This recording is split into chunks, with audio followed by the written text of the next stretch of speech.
Welcome once again to another episode of What's in the Box. I'm your host, GQ. We're going to continue with the Star Wars Galaxy's Edge, not so much unboxing, but more of a reveal of what I got when I was down there, or out there. First of all, though, make sure you subscribe to the channel, hit the notification bell, leave a like, leave a comment. Also, check out culturejunkies.net and also Culture Junkies on Facebook, Instagram, and Twitter. So let's just dive right in. Now, of course, in the last video, you saw that I pretty much revealed all the lightsabers and all that sort of thing that I got. This time around, we're going to look at the other items I picked up. So let's start off with this. It's a Sabacc deck. Many of you know that Sabacc was the game that Han Solo and Lando Calrissian were playing when Han essentially won the Millennium Falcon from Lando. So that's kind of where that comes in. They also used the game, first time you could actually learn how to play the game was in Knights of the Old Republic, back on the original Xbox and of course PC. And the game itself is actually pretty cool. So essentially what this is just a deck, so you can, of course, can play with your friends at home. They have got it extremely well secured here. Again, left my X-Acto blade on the computer table over there, so I'm just gonna go ahead and struggle with this for a little bit and get this open. So yeah, Sabacc seems like a fairly interesting game to learn. It probably, I guess, would be fairly remotely close to Baccarat in rules, but I mean, obviously there's some, their own unique rules thrown into the game as well. But so yeah, I'm going to be very interested to play this with a few of my friends and learn how to play the game and enjoy. So let's get this thing open, take a quick peek. Okay, so it comes with some dice. And of course, all of the various Sabacc cards. So obviously we're not gonna sit here and try to learn the game right here on camera, but just to give you an idea of what's in the box there. And of course instructions and all the, all the good expected stuff. So eventually at some point I'm gonna probably get with some of the other Culture Junkies and we're gonna play an actual proper game of Sabacc. I think that would actually be fairly interesting.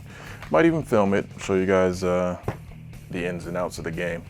Moving on, I'm gonna go ahead and move these kyber crystals off to the side. We'll get to those later. Those will have a use pretty soon in the video. But here we've got the Imperial Rank Officer's Badge. Like I had mentioned in the overall video, that, you know what? I'm gonna just borrow this and use this as my X-Acto knife today. So essentially what I had done in the other videos, I've made mention of this, how these were what I like to refer to as the cold tablets that they used in the original movies. So this actually, just a little fun item, little fun trinket that you can pick up in Doc Ondar's Den of Antiquities. So essentially what it is just, it's a makeup of the rank. You can wear it on your shirt, or if you bought one of the Imperial uniforms or the First Order uniforms, you can put this on, essentially on your shirt and kind of replicate that. And they've got the a breakdown of the ranks, so you can see exactly what the ranks mean and what the different configurations mean. So again, it's something that I thought was just kind of neat to have and a nice little cool pickup. And plus, again, you can finally learn what the Imperial ranks are and which cold tablets and which, immunosuppressants mean what. Moving on to another Imperial device, we have the Imperial Comlink. Now, many of you remember, or at least I would hope you remember, the original Star Wars movie, A New Hope. And in that movie, there was a scene in which C-3PO was talking to our heroes, Luke, Leia, and Han, and Chewie as well, while they were in the trash compactor. This is the Imperial Comlink, the little device he was using, and of course Luke and Han were using. But the cool thing about this is, you know, of course I wouldn't have just bought it if it was just a simple little prop, is this is actually Bluetooth enabled. So you can use this as a speaker, you know, play music, do that other sort of thing. But the other cool thing they've said is that you can actually pair this with your phone and use this to talk to people and of course hear them.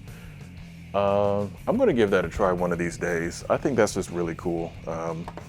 Another little, you know, interesting thing for them to add to the entire lore of everything. So I'm going to get that set up one of these days with my phone, and I think it'll be kind of awesome.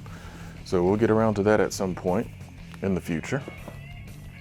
Moving along to another thing I picked up, and this is one of the things that really caught my eye when I first got there. We'll start with the one that was more important to me. I'm going to go ahead and open this up. This little beauty is a Sith Holocron. Now, holocrons are the little repositories of knowledge that the Jedi and the Sith both use to store secrets and techniques and various Force rituals, so to speak. So I'm going to go ahead and remove the little tape tab that keeps the battery from being enacted. And what you do is you give that a little twist, and that turns it on. Now, you're saying, okay, you turned it on, now what? Essentially what you do once you got it turned on is you want to open the little back compartment here and select a kyber crystal, because this thing is, it reacts to the various kyber crystals that you can get in the stores. So, I'll close that up, give us a little twist. There we go.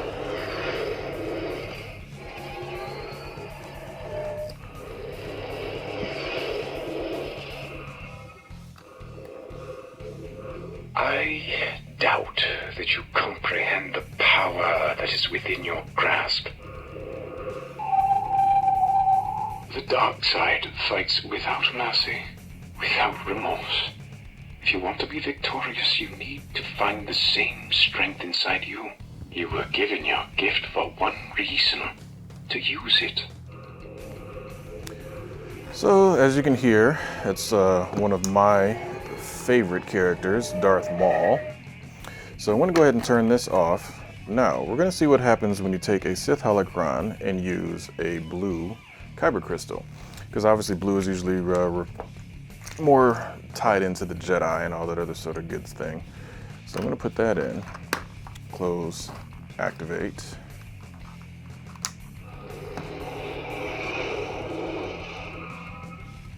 There is no escape, my young apprentice.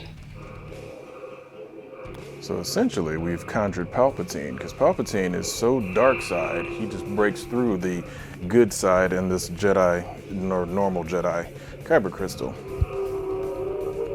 It is unavoidable. It is your destiny. You are now mine. Alright, so there we go. That's what happens when you got a Sith Holocron dealing with a blue kyber crystal. Now, let's move on to, obviously, if I have the Sith one, like Thanos said, perfectly balanced, I needed to go ahead and pick up a Jedi Holocron. Let's go ahead and remove that paper, and let's open this one up.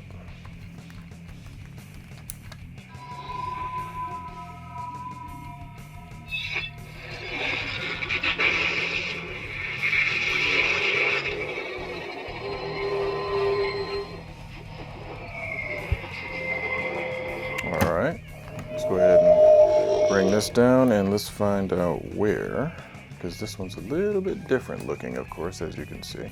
There we go. Let's start off a little bit different. There's up.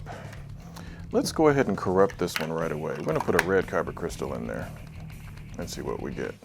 There we go. Let's keep this thing upright. That's the tricky part with this one, as being a cube. for you have become the dark side I sense in you. Oh, sorry about that, Yoda. Dark side is the bright side. Let's go ahead and close this up so we can get to the Kyber Crystal again. That's why I like the Sith one. It's more of a pyramid shape, so it's a heck of a lot more user-friendly in a sense to deal with as far as getting it to speak and all the other good stuff. But you see it glows a little bit more green. I know it's tough to see under the light, but depending on the crystal you put in, it changes what you get.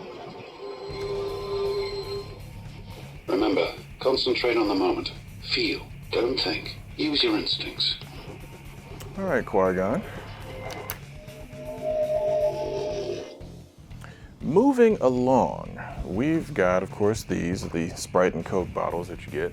But for the main event of this particular video, we're going to look at the Astromech Droid that I built at the Droid Station.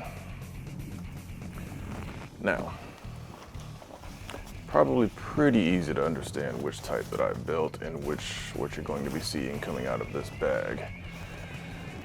But I do like the Astromech R series, also known as R2 series, or whatever you want to call it, R2, R5, all of those different ones. Now, I decided, you know what, I can buy an R2-D2 anywhere, probably the same thing. But if I'm going to be making one of my own, I've got to make something that appeals to my sensibilities when it comes to looks and aesthetics. And this guy right here does exactly that. This thing is impressive. So I'm going to go ahead and make sure he's turned on. Let's get his legs back in the proper positioning.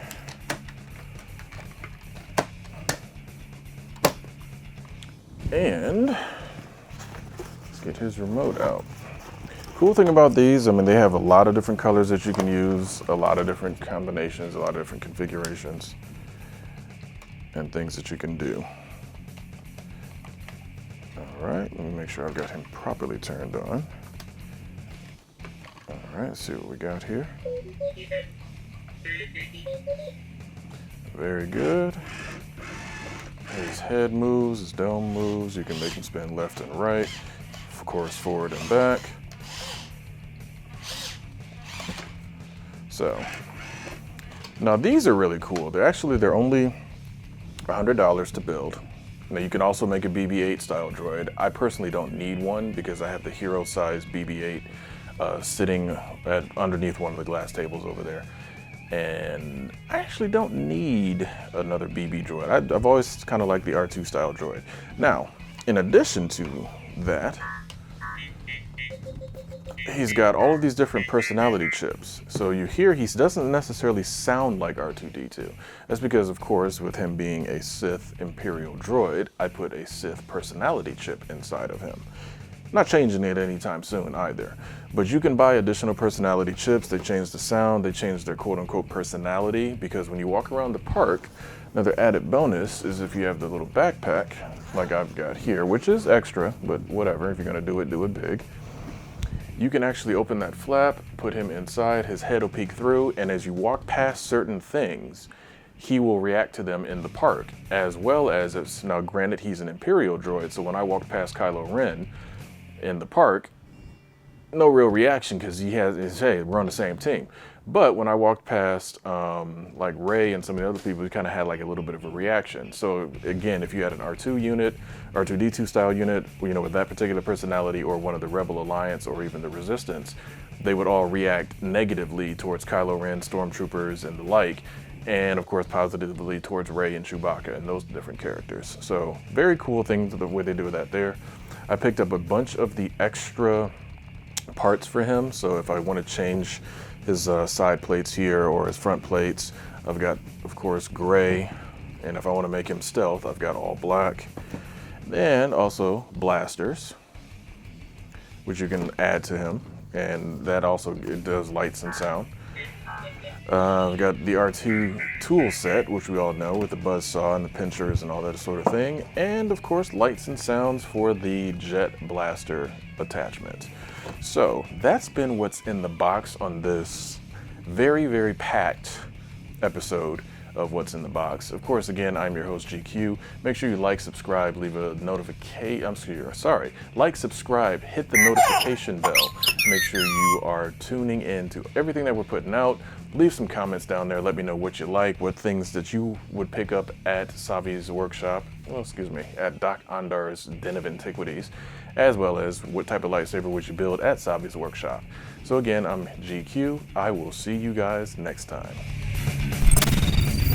Culture Junkies!